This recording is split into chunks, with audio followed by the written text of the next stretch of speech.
Classification of federal secrets will come to order. Welcome, everyone. Without objection, the chair may declare a recess at any time. I recognize myself for the purpose of making an opening statement. On Thursday, April 4th, 1968, America was forever changed when Dr. Martin Luther King was tragically assassinated on a balcony at the Lorraine Motel in Memphis, Tennessee. Dr. King's murder was an immense tragedy for the nation, the civil rights movement, as well as the King family. Over time, it has become increasingly clear that our federal government was not honest about this investigation regarding the tragedy or its abuses leading up to it. Throughout the 1950s and 60s, the FBI waged an extensive campaign of surveillance, intimidation, and harassment against Dr. King. They wiretapped his phones, bugged his hotel rooms, and paid informants to spy on him. The task force is gathered here today to examine the benefits of declassification and how disclosure can start to rebuild trust in this federal government, and avoid these horrendous abuses from ever happening again. President Trump's executive order directing agencies to release extensive files on Dr. King was the right thing to do. It is the job of this task force to ensure that federal agencies comply with the executive order. Even now, records remain outstanding, including those covered in the highly anticipated 1977 settlement requiring the FBI to release its records in 2027. It is, however, important to note that many of those wiretaps were illegally obtained and meant to smear Dr. King. I want to make it clear that we are not here to speculate without facts. We are here to seek the truth. Declassification is not about politics. It is about justice and transparency. It is also about ensuring the American people finally receive the full story behind one of the most consequential and tragic events in our nation's history. For too long, that truth has remained sealed. It is long past time to confront our history honestly so that we can begin rebuilding the public's faith in an institution meant to serve them. And with that, I yield to Ranking Member Crockett for her opening statement. Thank you so much, Madam Chair. And it's a bit surreal for me to sit here as someone who attended college in Memphis, Tennessee, and is a civil rights lawyer, and now has the privilege of serving in Congress, mostly because of the activism of not only Dr. King, but all of those involved in the civil rights movement. And to serve as the ranking member, nevertheless, when I know that literally it was he, along with others, that fought for the Voting Rights Act to be signed into law, as well as the Civil Rights Act to be signed into law. At the same time, I can't help but to feel a bit conflicted at the moment in which we're in right now, where it seems like a lot of that work is being rolled back. But nevertheless, I am so grateful to the chairwoman for making sure that we could dig into this, because if we don't understand the errors of our past, then we are doomed to repeat them. This past weekend, we celebrated the life and legacy of Dr. Martin Luther King Jr., a life dedicated to fighting for civil liberties and economic opportunity through non-violent resistance, a legacy built on demanding institutions to uphold the promises laid out in our Constitution, and an impact continued by his living children. 1 year ago, President Trump signed Executive Order 14176, which ordered the release and declassification of documents regarding the assassinations of former President John F. Kennedy, his brother Robert F. Kennedy, and Dr. King. This order and the subsequent release of roughly 250,000 pages pertaining to Dr. King's assassination were done in the name of transparency and strong public interest.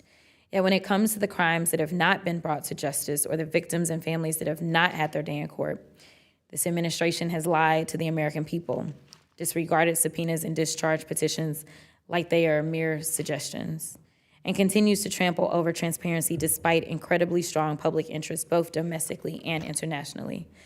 Dr. King's assassin was held accountable for his crimes, but I'm sure we all know of a group of individuals who have not been afforded that same justice. The hundreds of victims of sexual abuse and human trafficking at the hands of Epstein, Maxwell, and countless others. We have no knowledge of due to this administration's withholding of the files. And I must say that the chairwoman has also been very strong on these issues, so I just want to be clear on that. How can we engage in a serious conversation about what the American people ought to know when there are predators and their enablers that continue to walk free and potentially perpetrate those same crimes?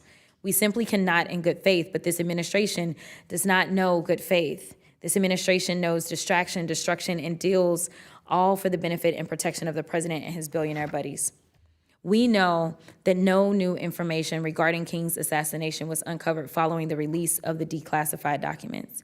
But released documents pertaining to the FBI and CIA's investigation of King highlight the weaponization of the FBI to undermine King's efforts and tarnish his image, something this administration knows all too well, whether it be weaponizing the DOJ to go after Jack Smith for his January 6th investigation, or the directing of the FBI to investigate Miss Becca Good following her wife, Renee Good's murder at the hands of an ICE agent. This administration's actions today are reminiscent of Hoover's FBI that worked so diligently to ensure that equality and justice for all would not become a reality. Trump's 2025 release of the declassified MLK documents also circumvents a 1977 order by Judge John L. Smith to seal the records for 50 years, which would release them in 2027.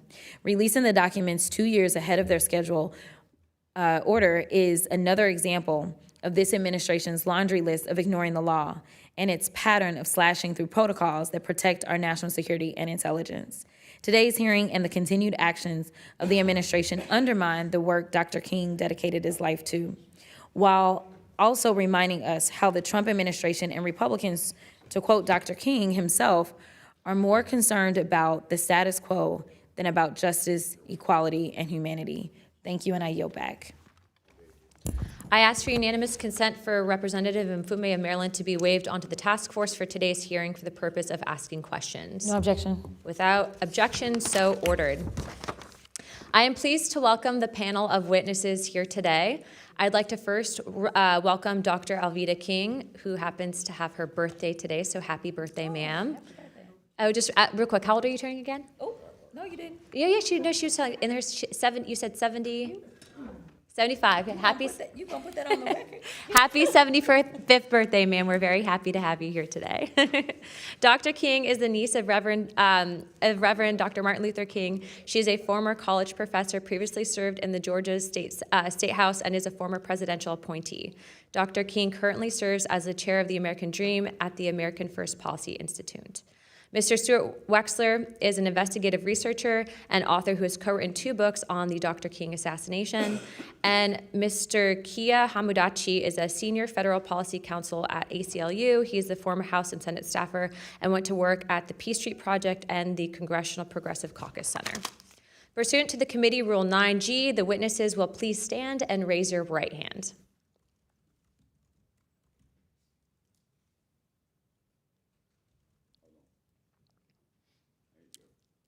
Do you solemnly swear or affirm that the testimony that you're about to give is the truth, the whole truth, and nothing but the truth, so help you God? Let the record show that the witnesses answered in the affirmative. Thank you. You may take your seats.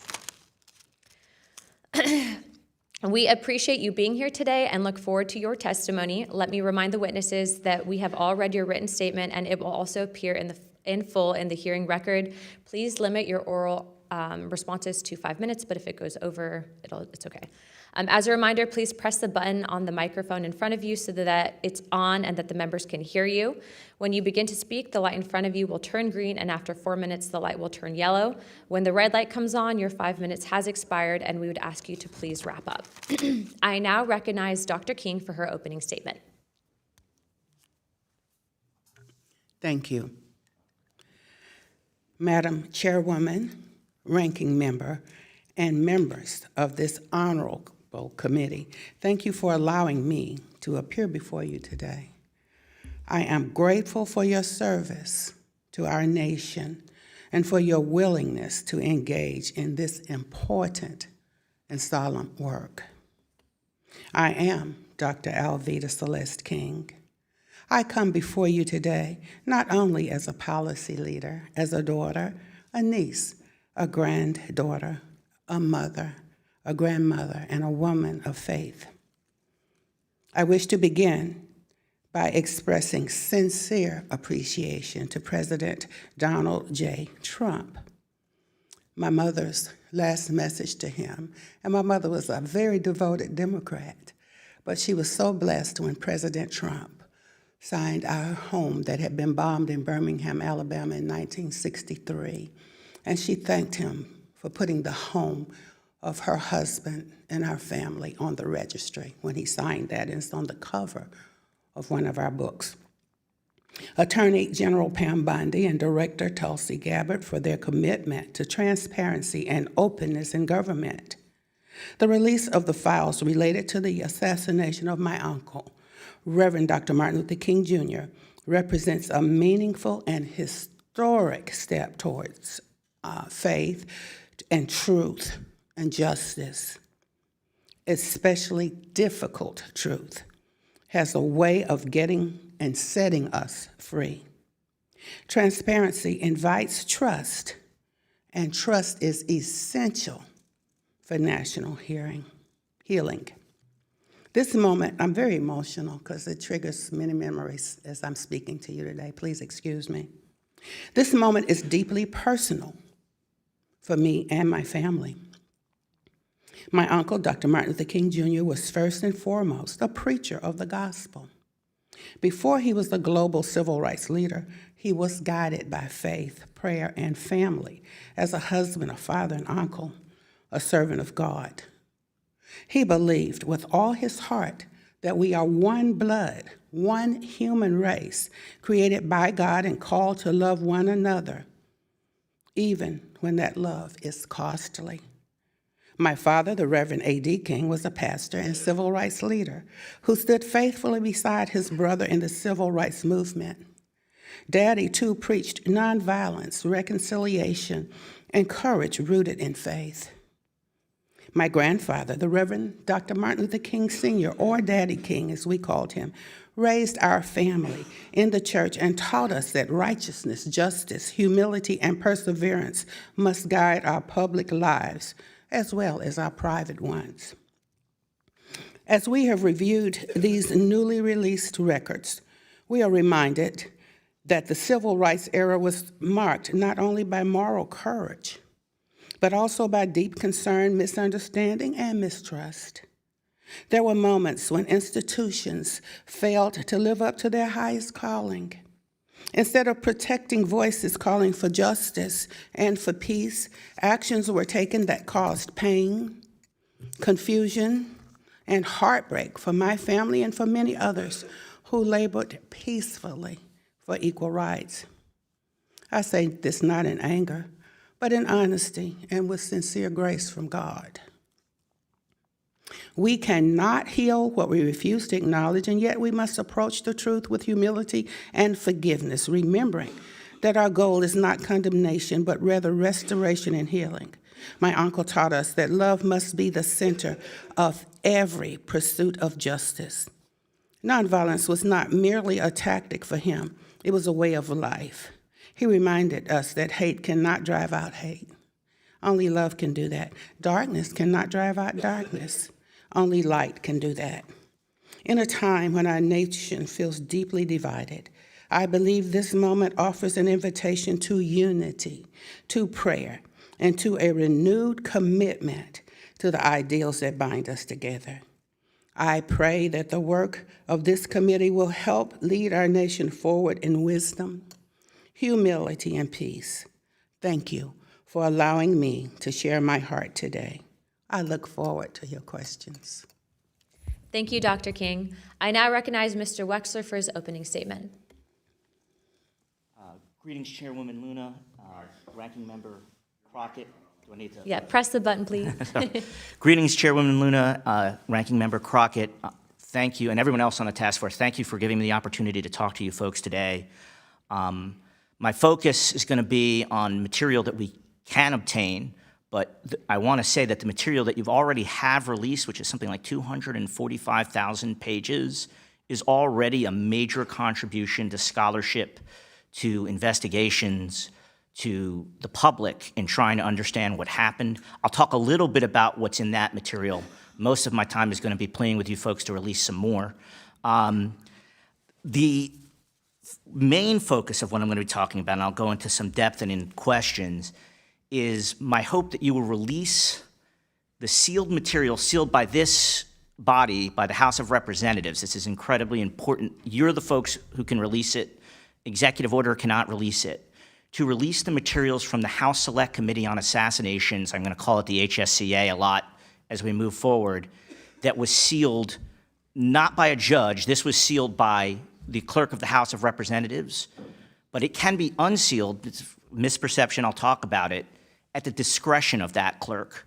I'm going to actually ask you folks to do that and to do it selectively, and that might be a little bit controversial, but I'll explain why. So a little bit about me. I've been researching all three assassinations since I was 12. I'm about to be 50 in a couple of weeks. I grew up in a RFK, MLK, JFK family. I've authored 2 books on Martin Luther King's assassination. I believe Martin Luther King was one of the greatest moral leaders of our time, possibly of any time.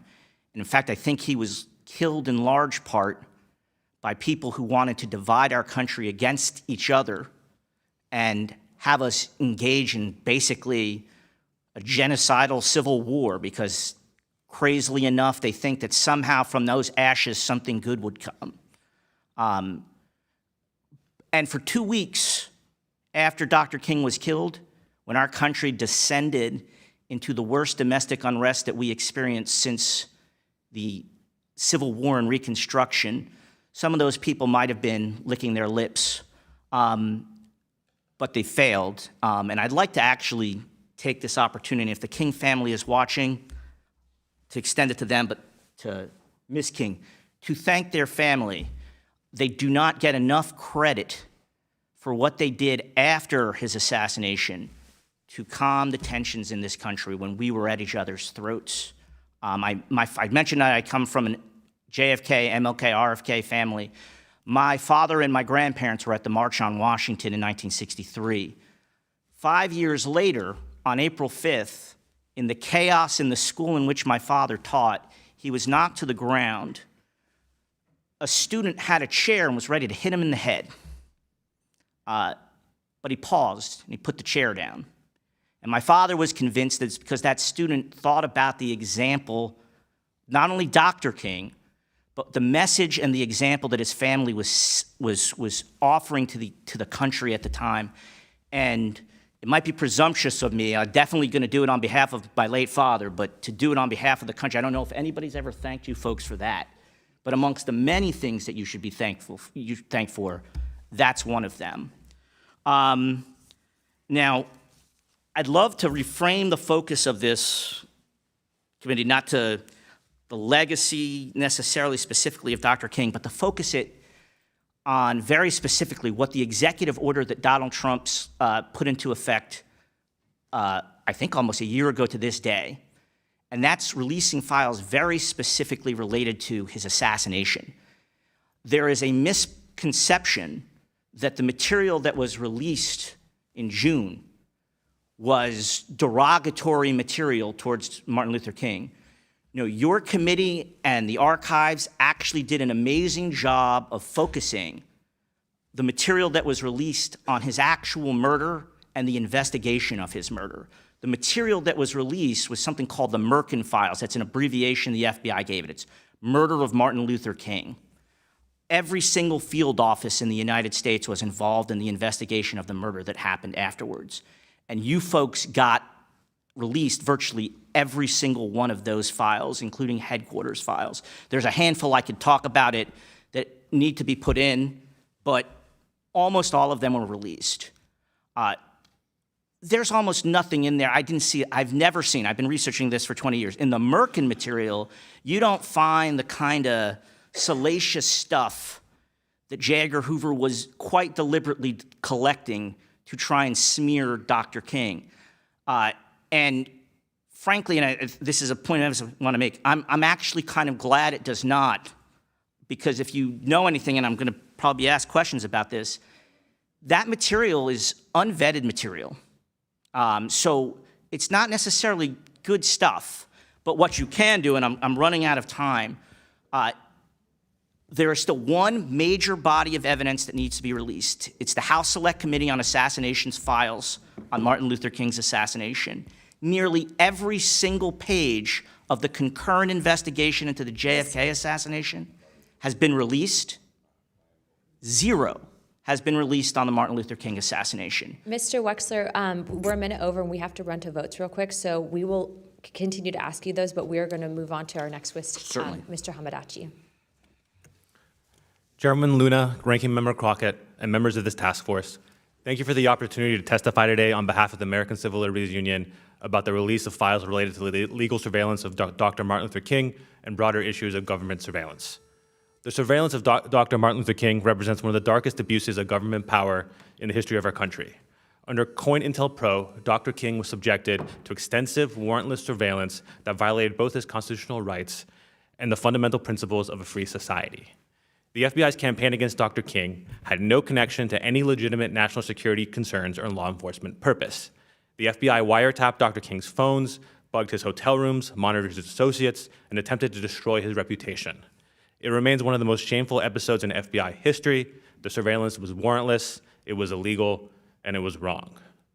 This experience helps shows how surveillance powers that the government can ostensibly claim for legitimate purposes can easily be weaponized against whichever groups the government views as threatening at any given moment, whether civil rights activists in the 1960s, anti-war protesters in the 1970s, or Muslim Americans after 9/11. In 1975, the Senate established the Church Committee, which remains the gold standard for congressional oversight. Their investigation uncovered COINTELPRO, the FBI's program under J. Edgar Hoover to infiltrate and disrupt civil rights and anti-war movements. Few members of any of the groups targeted by COINTELPRO were ever charged with a crime.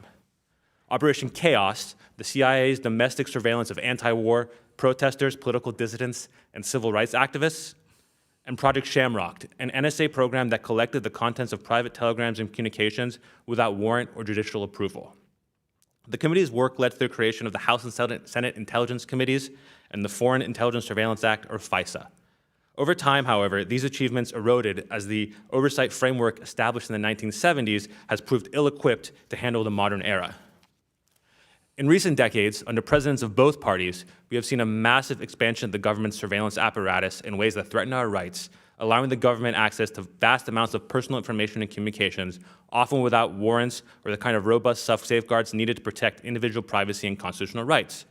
And the concerns regarding these programs from Congress have been bipartisan, including legislation introduced by the chairwoman of this committee to repeal the Patriot Act. On April 20th, Section 702 of FISA is scheduled to expire. While intended for foreign targets, Section 702 sweeps up vast quantities of American communications without a warrant. The FBI then searches these databases for Americans' information, a backdoor search that bypasses the protections of the Fourth Amendment. And Section 702 has been abused under presidents of both political parties and has been used to unlawfully query the communications of individuals and groups across the political spectrum. These include searches of members of Congress and their donors, journalists and political activists, more than 141 individuals protesting the murder of George Floyd, and over 20,000 individuals associated with the events of January 6th. In recent years, we have also seen the ever-growing practice of law enforcement intelligence agencies circumventing constitutional protections by purchasing access to data they would otherwise need a warrant to obtain, including location and internet search records.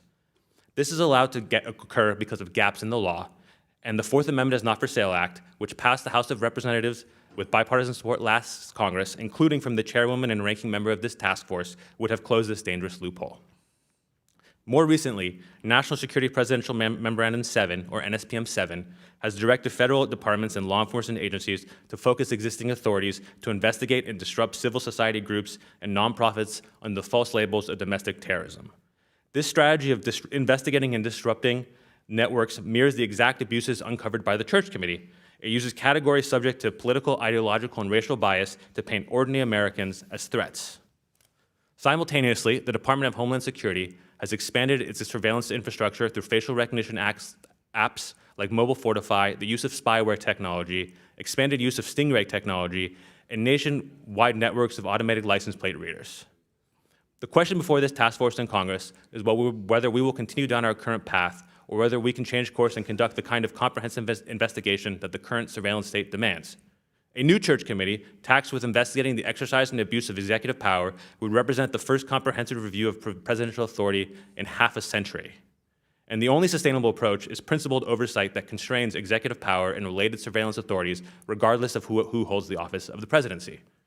As Senator Frank Church himself warned, the capability at any time could be turned around on the American people, and no American would have any privacy left, such as the capability to monitor everything. Telephone conversations, telegrams, it doesn't matter. There would be no place to hide. Thank you for your attention, and I welcome your questions. Thank you. Pursuant to the previous order, the chair now declares the task force in recess, subject to the call of the chair. We will plan to reconvene immediately after floor votes, and this committee stands in recess.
The committee will come to order. I now recognize myself for 5 minutes.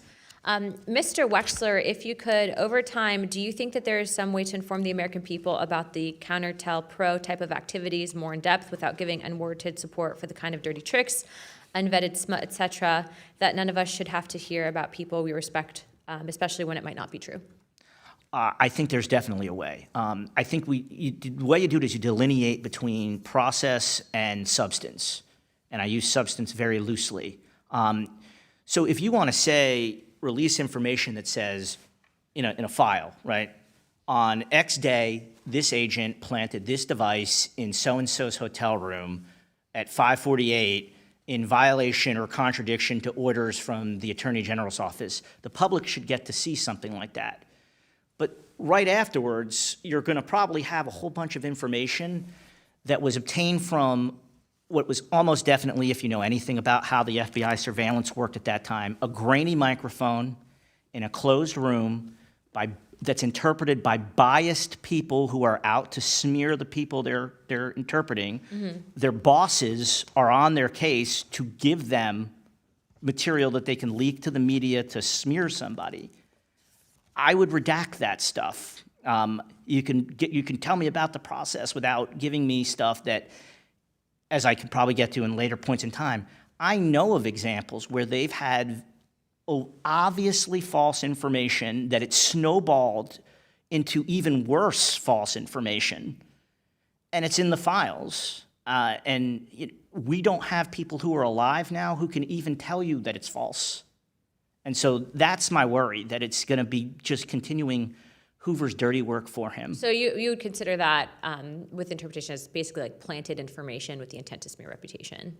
And not just planted. I mean, it's not like Hoover was discerning. If somebody went to him with really bad information, the worse information it was, the happier he'd be to put it in a file and then go over to some congressperson's office and say, hey, look at what I learned about Martin Luther King or John Lennon or President Kennedy. He was terrible with that. So yes, I would agree with you. And can you remind us again where the Merkin, what were the Merkin files and what was the Merkin investigation? So Merkin, the FBI likes to abbreviate their investigations. So like the bombing of the 16th Street Baptist Church is called BAP bomb. Merkin is the FBI shorthand for the murder of Martin Luther King. It was the investigation that emanated right after April 4th.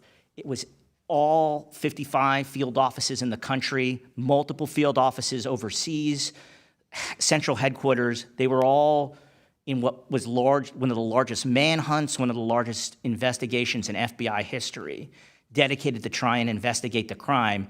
And what's so good about what's released is that material, even when it's, silly leads, it's all about the crime. It's not about trying to smear Dr. King. Dr. King, I know that you had spoken earlier, and thank you for being here again today, about the impact that this had on your family specifically. But when Dr. King was going through all this, I know with some of the files that have come out, we know that the FBI was suggesting that he kill himself and was using a smear operation, even going as far as sending information to his wife. But you being, a little girl at the time, do you specifically remember, can you speak to what you remember and how that impacted your family from a personal perspective? I can certainly definitely. Ma'am, please turn on your microphone so we can hear you. I certainly do remember. I've had 75 years of these experiences. So I was born in 1951. Mm-hmm.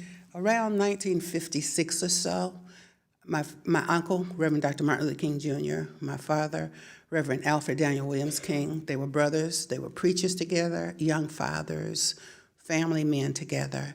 So very loosely, we and my own family experienced what we call wiretaps. And their excuse for it, taping or tapping all of us, Uncle and Mel and Daddy, they were brothers. They were in and out of each other's houses, shared each other's telephones. So there ended up being files, not only on Martin Luther King, but our whole family. And you could, in those days, the wires would crackle, and you could hear the wiretaps, and we would know that somebody was listening. I don't know if you can imagine this, but I was a young girl, 63, I was 12. I Have a Dream speech. I grew up, had little boyfriends and things, and got married the year after Martin Luther King Jr. was killed. So I became an adult young woman. And so my own little private conversations were being listened to under the excuse of, we've got to hear what Martin Luther King Jr. is doing. So this is not secondhand information for me.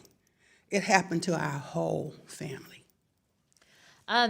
Mr. Hamadachi, can you maybe speak to, there was this intentional smear and I think excuse that Dr. King was a communist. Can you speak to why he was branded as such and how that might tie into what the NSA was doing with the illegal surveillance of Dr. King? Yeah, I mean, I think that it was an attack on the civil rights movement, and they were looking for justification to try to illegally wiretap Dr. King. And so obviously we were in an era in this country where being a communist was seen as being something who's a threat to national security. And this is the sort of thing we see where people violate the constitutional rights of Americans, often with the idea of there's a foreign intelligence purpose. And these end up being defined fairly broadly, so pretty much everything becomes a foreign intelligence purpose. And many of the abuses we saw of Dr. King and other civil rights leaders were along these lines, basically saying, oh, these people are communists, so we can do whatever we want. I now recognize Ranking Member Jasmine Crockett. Thank you so much, Madam Chair. The FBI and CIA illegally tapped phone conversations, as Dr. King has laid out, bugged hotel rooms and deployed informants to build a case against Dr. King. As the de facto leader of the civil rights movement, Dr. King became a threat to the status quo, leading him to become the target of illegal surveillance, which the released declassified documents further highlighted. The justification for this illegal surveillance, Dr. King was an anti-American for fighting to see the ideals enshrined in the Constitution become a reality for all. So, Mr. Hamadachi, okay, do you believe Dr. King's actions warranted government surveillance?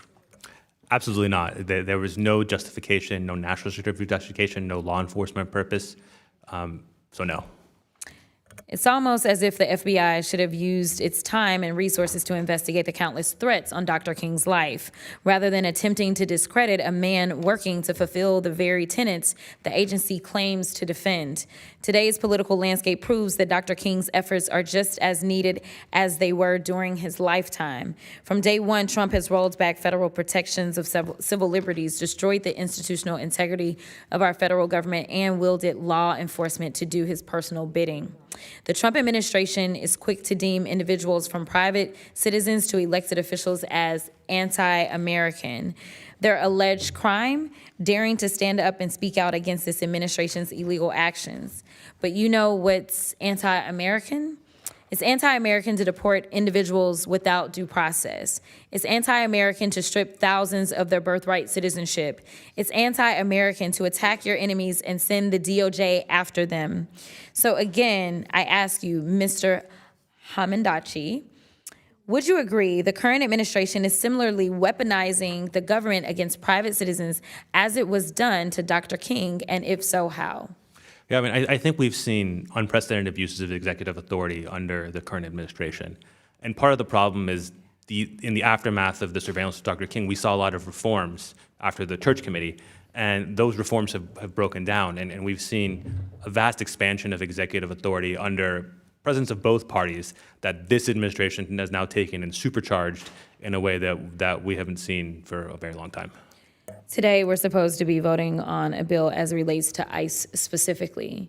And there are reports that ICE is now just monitoring random citizens with no warrants, no nothing, just monitoring. You would agree with me that that is similar to the actions that were taken by the federal government as it relates to Dr. King? Yeah, I mean, I think we're seeing tools that ICE is using, like facial recognition technology. And when you scan someone with facial recognition technology, you don't know if that person's in America or not. So it is absolutely being used on U.S. citizens. And the second thing is, these sorts of technologies end up not being cabined within one particular law enforcement agency. ICE is using it today, but tomorrow there's going to be other law enforcement agencies using it against Americans in ways that members of both parties would probably disagree with. Thank you. Exactly. This administration is pulling from the tired old playbook of bigotry, trying to undo the work that has been done in the name of civil rights and economic advancement. Prices are higher, housing is unaffordable, You could be illegally detained as an American citizen or worse, murdered for standing up to an administration hell-bent on ripping away the humanity and dignity of our neighbors. And since I have extra time, which I never have, listen, I am so afraid for our country right now. And it is because I've never been one of those people that has said we should not teach Black history. We should teach Black history. Black history is American history. We should know the real stories, and I think that's why declassification matters. We should know what the federal government was doing as it relates to someone who was so integral to making sure that civil rights became a reality, not just for Black Americans. Everybody benefited from civil rights being passed, and so it is so counterintuitive that this administration, on one hand, is like, let's declassify, while at the same time, they're doing the very same things, if not more. I mean, the idea that, and I don't know if we're aware of how much of this was going on, but we know that in the Jim Crow South, that there were things that people had to worry about, such as law enforcement using the water hoses and using the dogs on people that were simply trying to exercise their constitutional rights. Is that correct, Mr. Hamadachi?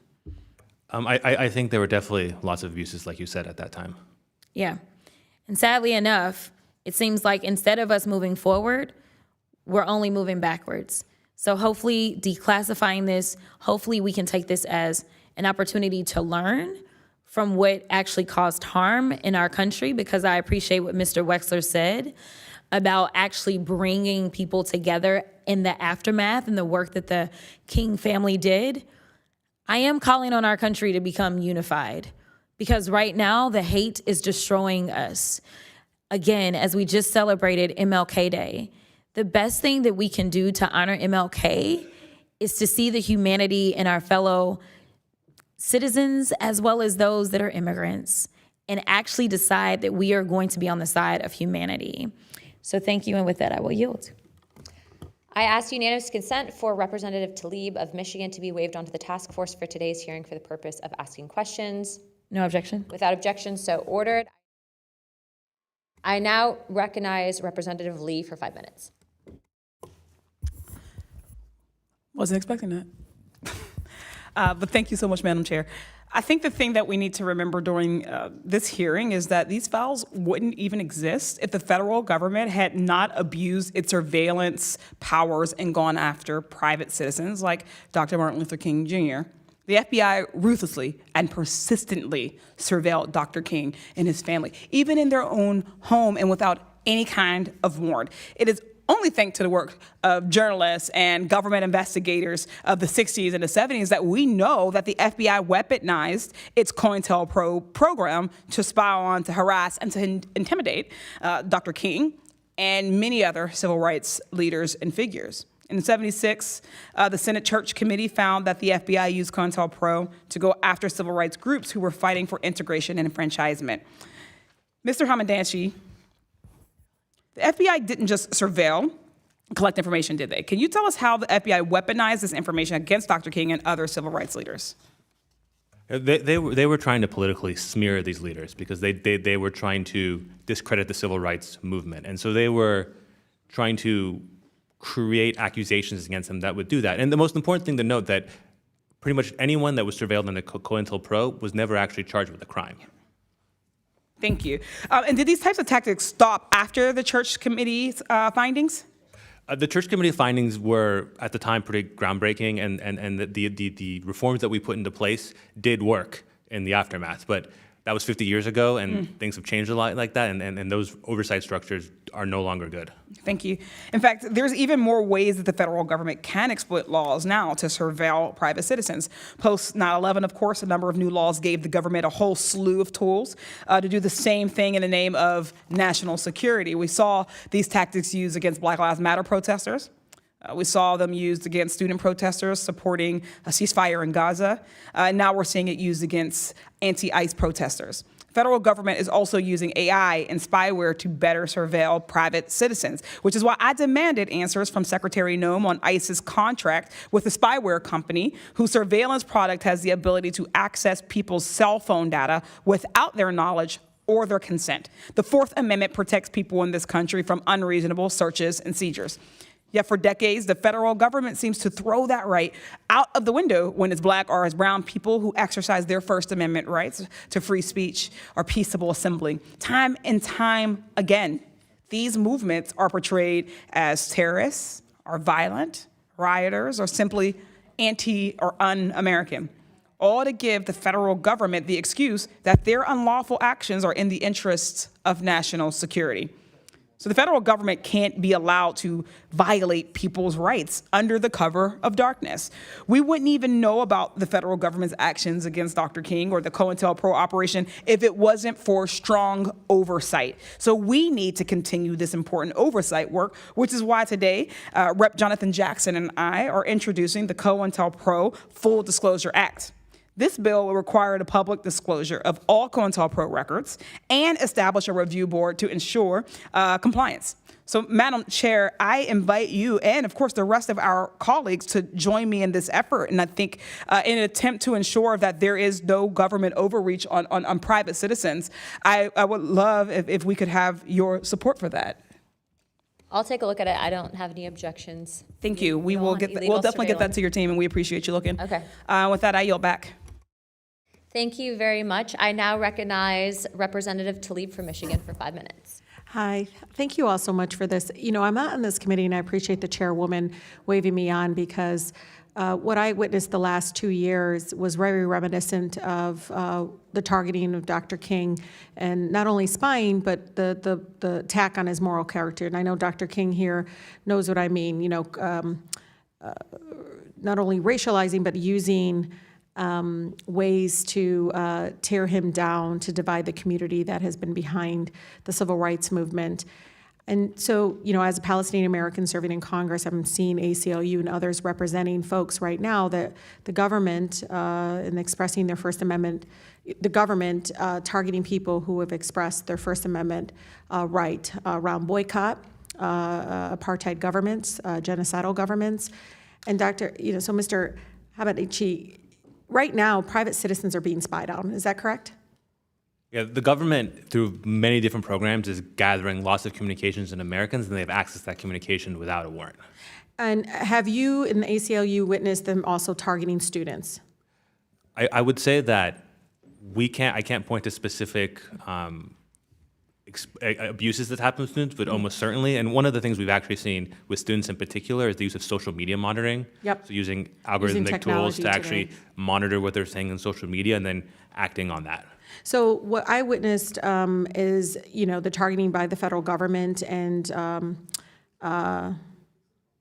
surveilling the Muslim community in the way they have, targeting people that maybe are of means, that have been investing in, you know, organizations that have been trying to end the genocide. They have approached me several times about different ways that the federal government has put them on no-fly lists, have targeted them, have, you know, indirectly or directly made accusations, again, in a way that I think, similar to Dr. King, is like discrediting them and making them kind of go silent, right? The fact that Hoover is like, he's a dangerous threat, that he's, you know, Dr. King is this or that, so that people can, again, not allow him to be in space and again, tear down his character. I'm seeing that, though, happening to people in my own community that are standing up against, you know, a foreign government, for instance, or against, you know, different kinds of form of, you know, war crimes and international human rights violations. And I don't know, Dr. Abachi, I know that you guys just won a case recently. You know this. And most of these students are telling me that it's not that it's the university working with the federal government and surveilling them and targeting them. And these are not people like Dr. King, who had a movement behind him, right? Still was hard, and Dr. King here could, you know, is a witness to that. But these are students that have no access to means, and they're relying on, you know, us, members of Congress, to defend their First Amendment right.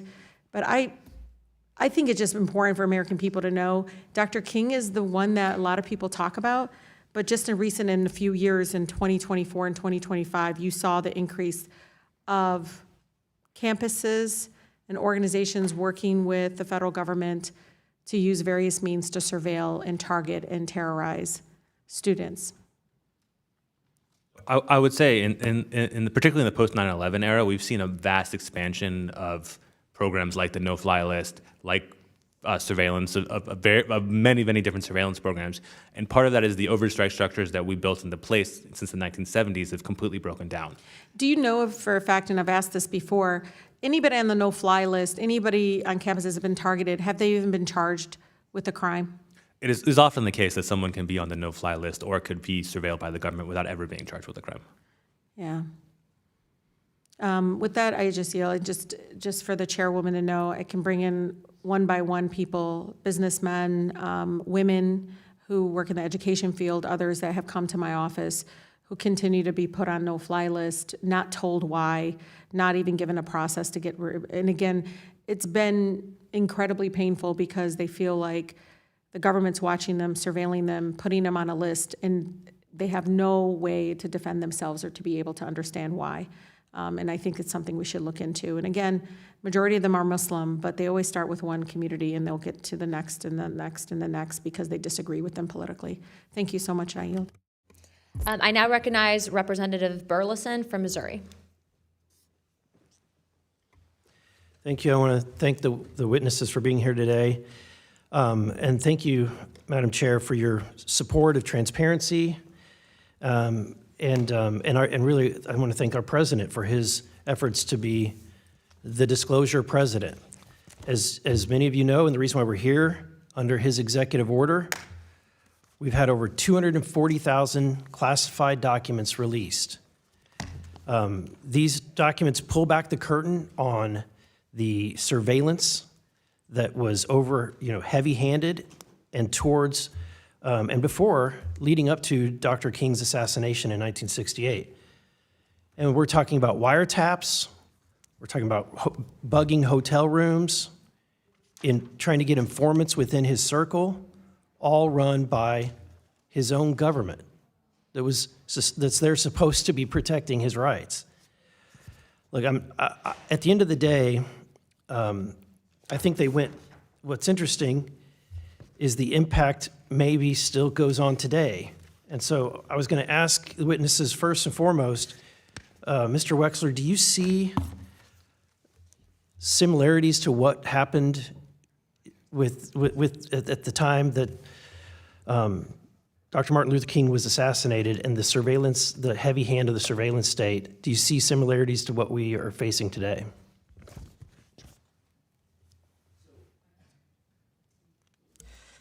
So a lot of what I'm here for particularly is about Dr. King's assassination.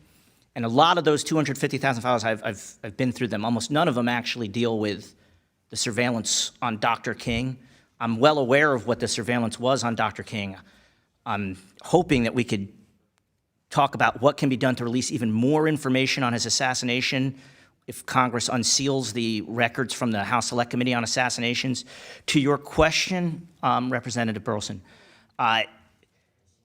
it's a little bit outside of my area of expertise, but there's no question that technology now has made it infinitely easier, not just for the government, but for private companies to surveil people.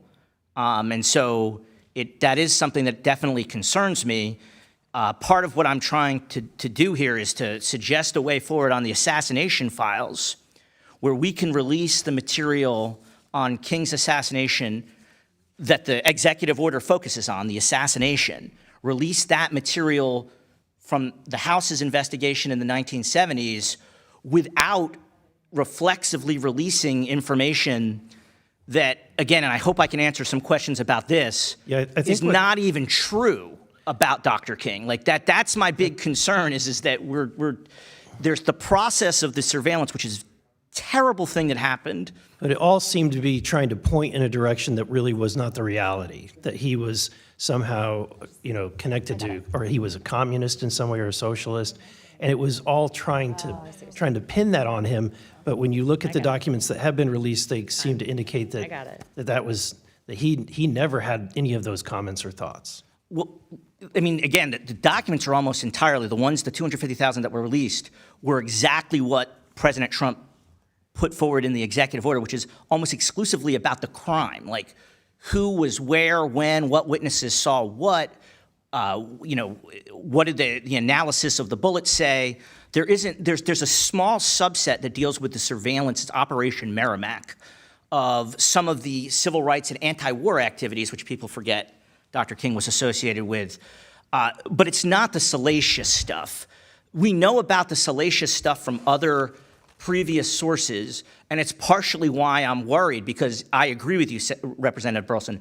A lot of the salacious stuff, we would have no way of ever even verifying if it's true, because unfortunately a lot of the figures who would be around to even talk about it don't even exist. It was obtained illegally. It was obtained for the very purpose of smearing not just him, but people like you folks in Congress, people in the executive branch, presidents of the United States. And a lot of it was about trying to create a perception of people, like you said, that was either completely untrue or at least a distortion of the truth. J. Edgar Hoover was not discerning. I would agree with you on that. Just looking at this, and I've read some of your testimony that you're kind of trying to draw a line here that there is a way to legitimately release these documents without harming, without violating the interest of or releasing material that might be harmful to the King family. 100% there is. And can you explain that, what that is? So the material that I'm most interested, there's some other stuff I can talk about. The stuff that I'm most interested is the stuff that you folks are the ones who are the only people who can release. President Trump can't release it. Courts can't release it because it's sealed by the Congress. In the late 1970s, there was a concurrent investigation of both the assassination of JFK and MLK. We have almost all of the JFK files from that investigation. We have basically zero from the MLK assassination. There's a misperception that there's this absolute seal on the material, but there was a letter that went with the seal. And that letter that went with the seal gave the clerk, at any given time, the clerk of the House of Representatives, the discretion to release files. Now, I believe the clerk should direct the archives, the Legislative Archives Center in DC, it's not the one at Narratu, to release the material, but selectively. And I talked with the liaison, Danny Coulson, he's a fairly legendary figure in FBI circles, who was the liaison between the House Select Committee of Assassinations and the Justice Department. And he concurred with my assessment, which is that's a very easy thing to do, to release just the material that they got from witnesses to the crime, from suspects and who were interviewed, and take out the stuff that was likely, frankly, I believe, probably sent for the very purpose of keeping that committee from fully investigating, which is the smear stuff on Dr. King. Those are almost exclusively located within files under the FBI classification code with 100 and 105 under Section E of the final report. You just say to the Legislative Archive, expedite the release of all of the material on the assassination, the staff interviews, staff reports, executive session testimony from people who actually have information on the assassination. But let's not, we could take our time, we could do a much more deliberative process, however long it takes, with these 100 and 105 files, and make sure we're not putting out, doing, again, J. Edgar Hoover's dirty work for him. There's a way to do that. Thank you. Thank you very much, Mr. Wexler. Without objection, pursuant to Rule 9C, the minority and majority shall have 10 additional minutes each for extending questions. No objection. Without objection, so ordered. I recently had the National Archives create an AI search tool to assist with researchers being able to go through all of these documents, so you could type in a keyword and be able to find something. So I was doing some of my own research, and I came across an interesting lead in regards to a conspiracy with the assassination and the murder pertaining to MLK. So here's the, I guess, the series number, and I'll be entering it into the archives. No objection. And specifically to this, the reason why I'm bringing this up is Dr. King, there was famously a hearing where the King family was awarded, I think it was, a nominal, I think it was like $1 or something for basically admission that there was a conspiracy to assassinate Dr. King. Based on what I'm reading here, the FBI did investigate and follow up with 3 specific witnesses, but I don't know that the DOJ ever followed up after that. And for whatever reason, whether it was racially motivated or not, this investigation, which I think is a pretty important thing based on what I'm seeing in these documents, was not, I guess, closed out fully. Can you please speak to that hearing and then also, or that settlement, and then also to how the lack of transparency surrounding the murder of Dr. King impacted public's trust in government? Thank you, Madam Chairwoman. Thank you, Madam Chairwoman. As a point of privilege, let me first thank you for making it easier for people to access and that number, the file number where we can get the information. We really appreciate that. Also, I wanted to mention an individual's humanity does not diminish their impact on the world, because I've heard little subtle thoughts about that. But as human beings, we want the world to be a better place. Also, the King family really appreciated the 45th administration and now the 47th administration in focusing on what really happened without all of the other issues and things that people want to hear, the salacious things. We are very grateful for the way that this administration is handling that. And so, just as a member of a family, and many of you, I imagine, never had a family member gunned down and shot down. That's my uncle. Then my father, choked and thrown in a swimming pool mysteriously. My father. My grandmother playing the organ and shot down playing the Lord's Prayer in church. So many of you have never experienced that. And at the same time, from the time I was born till today, you know, in those years in the 50s and the 60s, knowing that every conversation is recorded. Somebody's following you and watching you. And so I think the transparency, although there were a lot of pages that my family is still trying to go through as well, that's a lot. But I think transparency and truth are so important. You know, this is a time when our nation feels deeply divided, and this moment offers an invitation to unity, to prayer, renewed commitment to those ideals that bind us together. So as someone, like I say, I couldn't even get a telephone call from a little guy who said, can we go get an ice cream cone? Without wondering who's listening to that phone call. So I think this is helpful, and I want to say thank you. Thank you, Dr. King. And Mr. Wexler, to, I guess, then address the elephant in the room to follow on to Dr. King's response there. Do you believe the elements within the United States government plotted to murder Martin Luther King, or are people justified in their skepticism in wanting answers specifically to that? It's not my objective to peddle conspiracy theories, but it does seem evident based on what we are seeing with the declassified documents that there was a targeted campaign by the federal government against a civil rights leader. And it also, to me, based on what we are seeing, for example, in that one document that I showed you guys, that I do not believe that there is adequate follow-up in some of these very serious leads pertaining to a conspiracy to assassinate Dr. King. Button, please. So a couple of things. So the answer to those questions might seem counterintuitive. I cannot eliminate the possibility that there was elements of the government connected to the assassination of Martin Luther King. My book does not argue that that was the main source of what ultimately killed him. What I can't do, because I know of at least 2 instances in 1968 that are virtually indisputable, where the government knew in advance of 2 individuals, one a civil rights figure, one somebody who we probably wouldn't particularly like, and they Who is the person we wouldn't like? He was one of the chief terrorists for the White Knights of the Ku Klux Klan of Mississippi. And in both instances, the other person was Fred Hampton, and people probably find him controversial in some cases. From Chicago, there was a movie recently made about him. In both instances, and again, I may have serious problems with what the former chief terrorist for the White Knights of Ku Klux Klan was up to in 1968, but the government shouldn't be setting you up to be shot.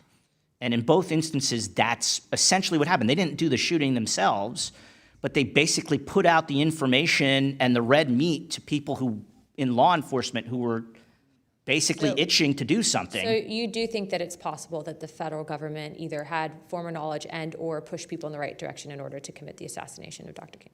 So a key part of my book is that they were told in advance of what I believe was the plot that was eventually successful. They seem to Dr. have, King. on Martin Luther King. I don't know if it was a matter of incompetence, that they didn't take it seriously. That's absolutely possible in the United States government.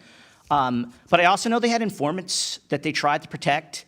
They didn't take things seriously, and I know that J. Edgar Hoover probably wasn't unhappy with what happened on April 4th. So I can't eliminate it. The files, though, that we're looking for, that I'm sort of asking from the House Select Committee on Assassinations, they may be able to clarify that. And to your second question, because of the way Hoover behaved, because of the way the FBI behaved in the 1960s, because of the doubts we have about the JFK assassination, I think, and because of what the black community especially experienced for decades, murders going unsolved over and over and over again, I could maybe talk about the Civil Rights Cold Case Records Review Board eventually. You're absolutely justified in at least asking the question, did the government have a role? So we should do everything we can to clarify that one way or the other. So just so you know, I actually just instructed the staff, so we'll be following up with the National Archives and trying to obtain those HSCI documents that you're talking about. Obviously not releasing information that was illegally obtained to smear Dr. King, but to look at specifically the elements of the investigation and abuses of authority and power. So we'll be obtaining those. We've been pretty successful, just so you know, and so investigators and the King family knows as well. Dr. King, I have about 2 minutes and 29 seconds left in my time remaining before I go to Representative Burchett, and then the hearing will index. So I'd like to give that time to you to share with the American people or to maybe ask anything of us that you feel pertinent to this investigation. I like to remember 1963, the night before Mother's Day, and my mother had prepared everything, and our home was bombed. And I remember my daddy going out, standing on a car, Reverend A.D. King, that was in Birmingham, Alabama. If you have to hit somebody, hit me. But I'd rather you go home and pray. My family and I are okay. And those were the first years I was old enough to begin to understand that there were people from other communities who were stirring up anarchy. And the way I met those people, the people who lived in the community, went home. And they went home and prayed, and there were strangers from outside of our community there who were throwing bricks and turning over cars and things.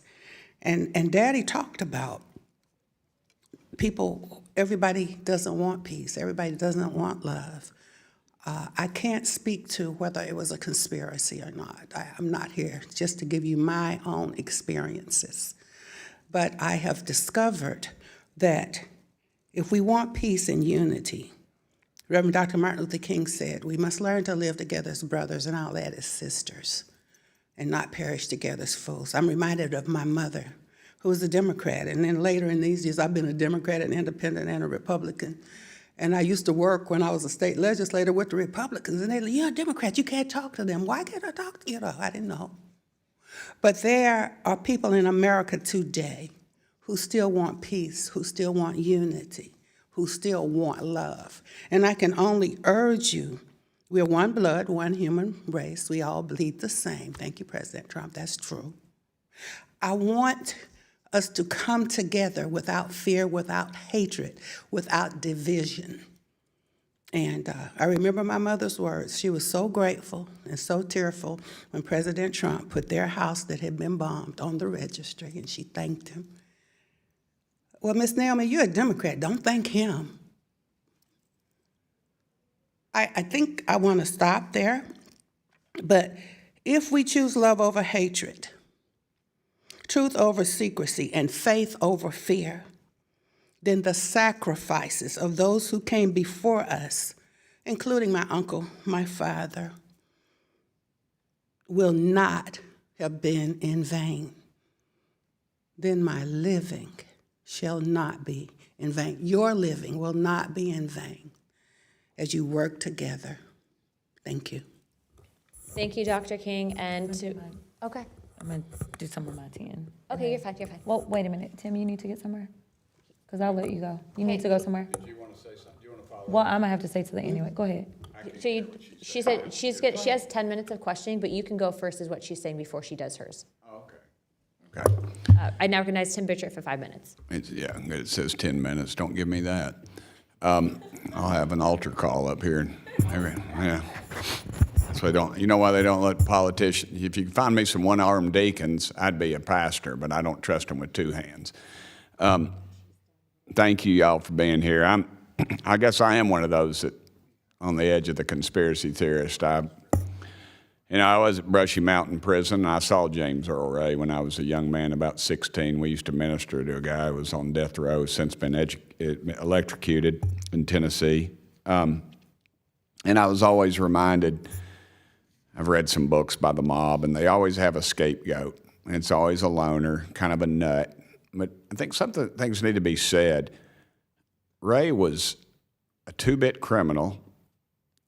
They caught him in London, England. I mean, what I understand, he didn't have two nickels to rub together.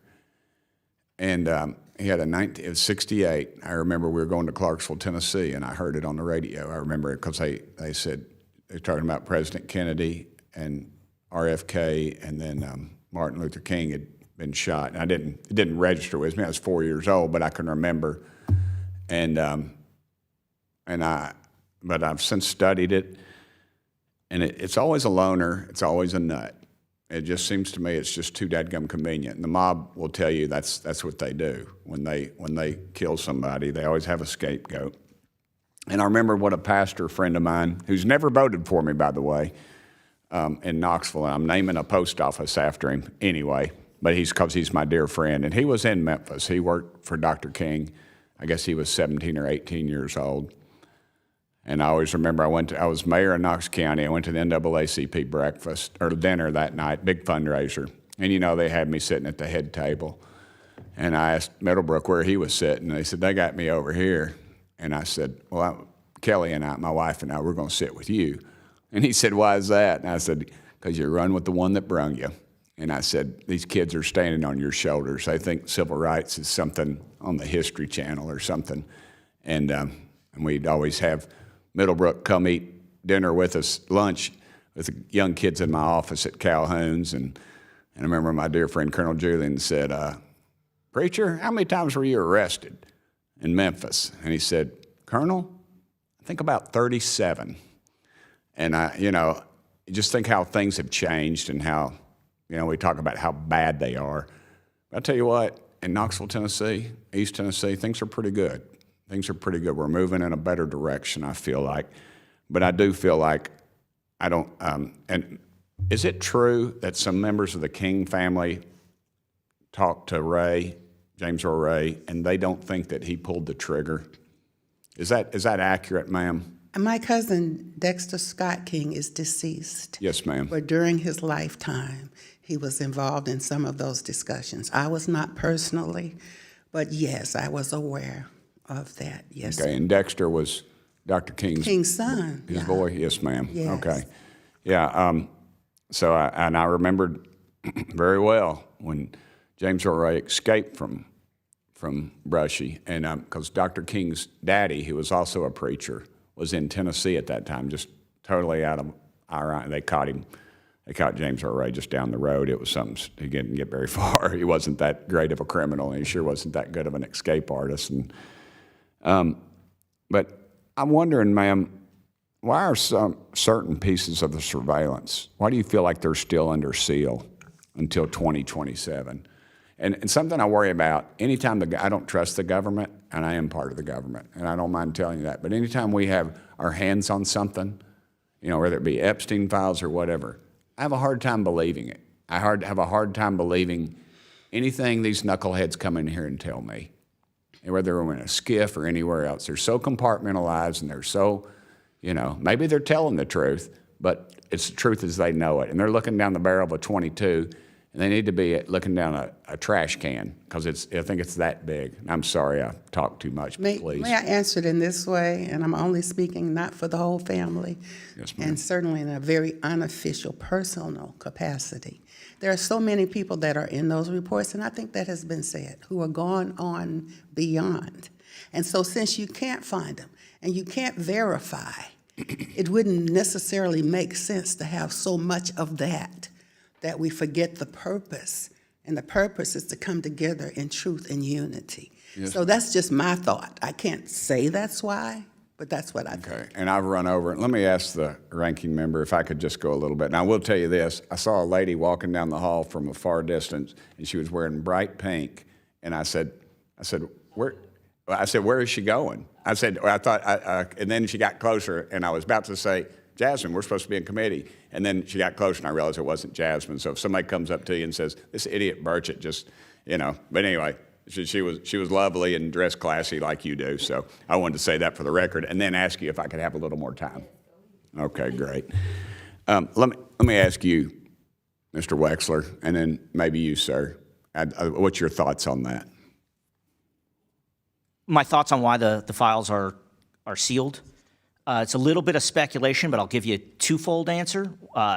One, it was self-serving for the FBI. There was a time when, the public was really outraged when we found out that they were doing this stuff, and it's kind of, and should be. Let me stop deeply you right there embarrassing. real quick. I remembered when we had, we were doing something on JFK, and Representative Luna is great about bringing this stuff in. We had a doctor that was in the emergency room with JFK, and he said, he even had a diagram, and he showed the two different bullets coming from two different directions in the diagram. Now, 10 years ago, that'd have been ABC, NBC, CBS, everybody would have blown it up.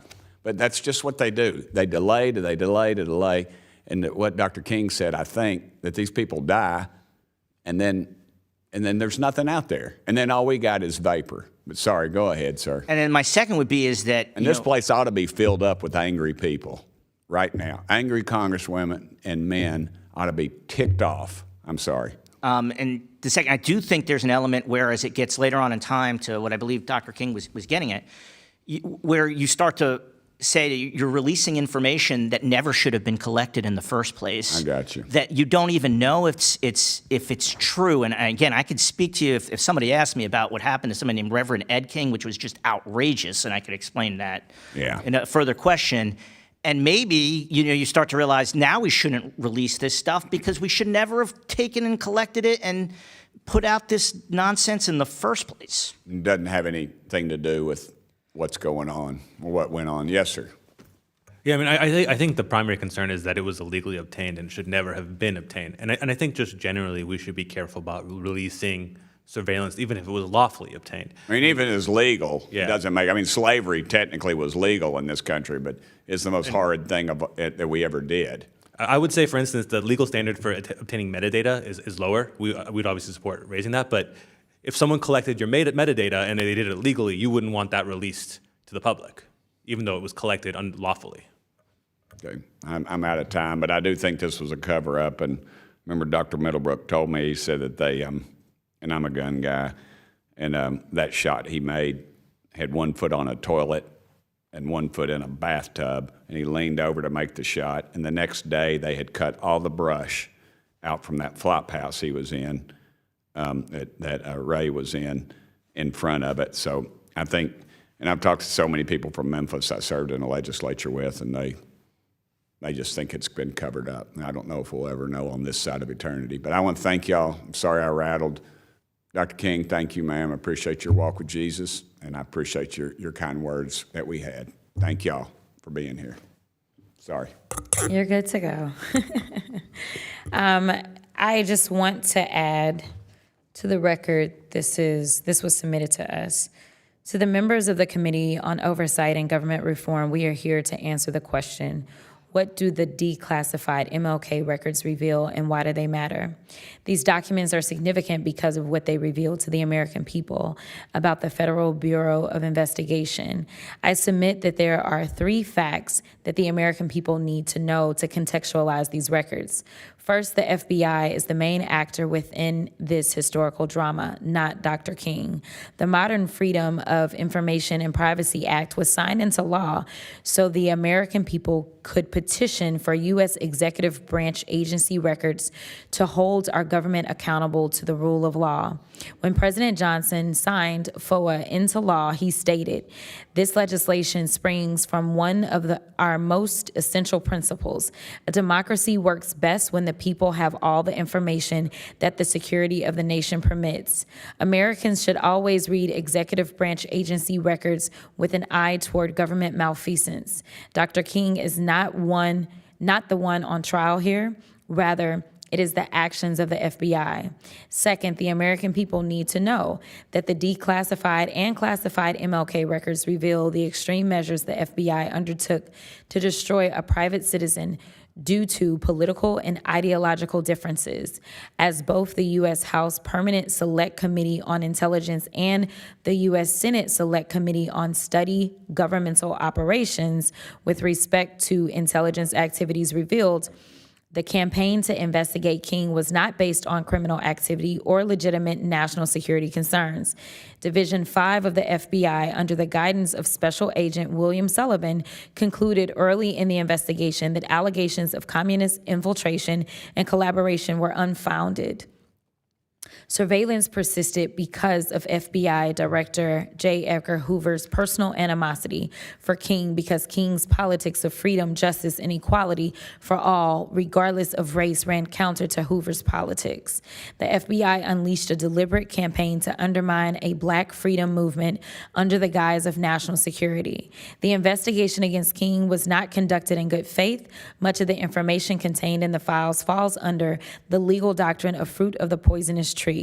In 1975, Deputy Associate Director James Adams testified before a U.S. Senate Select Committee to study governmental operations with respect to intelligence activities, stating, and I quote, "There were approximately 25 incidents of actions taken to discredit Dr. King. I see no statutory basis or no basis of justification for the activity. The FBI was not gathering information for prosecution or other legal ends. As Sullivan noted in an FBI memo 2 days after King's I Have a Dream address, the Bureau considered it unrealistic to limit their investigation to legalistic proof of or definitely conclusive evidence that would stand up in testimony in court or before congressional committees. Instead, the FBI turned to wiretaps, bugs, and clandestine monitoring to obtain or create personal information the Bureau believed would discredit Dr. King. These actions were extralegal by design and violated the Constitution. The FBI claimed to defend. The American people need to understand that the information the FBI claims to have uncovered was intended to coerce Dr. King and to discredit him in the eyes of his wife, faith communities, and the general American public. If such data was not strong enough to stand up to scrutiny in a court of law when it was obtained, we should seriously consider how it will be unleashed and weaponized in a court of public opinion. Finally, the American people need to know that the declassified and classified records have living victims. While Dr. King was the immediate target, the FBI's dragnet ensnared so many more. The victims of this story are not abstractions. They are living people who were denied privacy, dignity, and justice. This includes the King children, 2 of whom are still living, since the King's family home telephone was wiretapped. It is very likely that the voices, laughter, and cries of these innocent children were heard, recorded, and documented by the federal government simply because their father led a nonviolent protest movement to push America to be true to its founding documents. We must always center the voices and rights of those harmed. If we are serious about democratic accountability, no matter which party is in power, then the disclosure of executive branch agency records, such as those that are being discussed this morning, must be accompanied by truth-telling. The American people must have all the information necessary to maintain a functioning, deliberate democracy in which those who govern are accountable to the governed. If not, this historical saga we are discussing today will continue to haunt us in the form of unchecked government power. Thank you. This was a statement from Lerone Martin, director of the MLK Research and Education Institute at Stanford University. I then have a couple of UCs, and we can wrap. I asked for unanimous consent to enter into the record a NBC News article titled, "Trump is Turning Dr. King's Dream into a Nightmare. Did Civil Rights Martyrs Die in Vain?" Without objection. I asked for unanimous consent to enter into the record a New York Times article titled, "The Many Political Interpretations of Dr. Martin Luther King Jr.'s Legacy." Without objection. The next one is a Times article titled, "With MLK Files Released, Trump Plays Fire with a Legacy Whose Importance He Doesn't Fully Grasp." Without objection. There's another one where it says, "Trump says DEI civil rights policies hurt white people. Do they?" Without objection. This one is from the ACLU. It says, "Trump's attempt to roll back key civil rights enforcement tool." Without objection.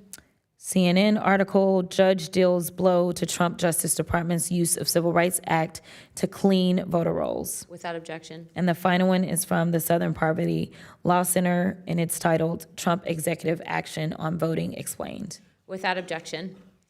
And with that, I will yield. In closing, I want to thank our witnesses once again for their testimony today. I now yield to Ranking Member Crockett for closing remarks. Yield back. I now recognize myself for closing remarks. With that and without objection, all members will have 5 legislative days within which to submit materials and additional written questions for the witnesses, which will be forwarded to the witnesses. If there is no further business without objection, the subcommittee stands adjourned. Thank you.